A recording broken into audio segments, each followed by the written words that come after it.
Donc à partir d'ici, 350 mètres de restauration morphologique, dissociée en 6 banquettes, en alternance, une rive gauche, une rive droite, une rive gauche, pour recréer des méandres dans la rivière. On avait une rivière qui avait été curée, recalibrée. Les années 80 ont obligé un petit peu les collectivités et les gens à approfondir nos rivières, à les élargir. Il fallait que l'eau aille beaucoup plus vite vers l'aval. Avec le recul, on s'est aperçu que ce curage a eu des conséquences plutôt néfastes. On était sur un dépôt de vase beaucoup plus important en temps estival, l'eau étant assez faible, peu d'écoulement, la vase se dépose, ça sédimente énormément.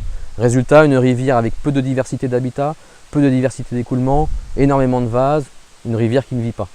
Ce reméandrage du coup vient à recréer les méandres qui ont disparu en apportant des matériaux terreux ou des blocs pour rétrécir le lit de la rivière, donc l'écoulement de la rivière, ce qui permet de retrouver un écoulement un peu plus sympathique, un peu plus diversifié avec des berges en pente douce, ce qui permet à l'eau de grimper sur ces berges-là, des conséquences aussi pour éviter les inondations, et de retrouver une diversité d'habitat pour les espèces piscicoles, mais aussi d'améliorer la qualité de l'eau. La restauration morphologique va juste mettre le pied à l'étrier à la nature, c'est-à-dire qu'après la rivière va vraiment continuer son travail, elle va recreuser là où ça a été rétréci, on voit d'ailleurs un beau banc de poissons qui arrive. Finalement on essaie de revenir à une situation qu'il y avait des centaines d'années, avant que l'homme vraiment ne vienne un peu martyriser nos rivières, ne vienne les creuser. On essaie de revenir à cette situation-là.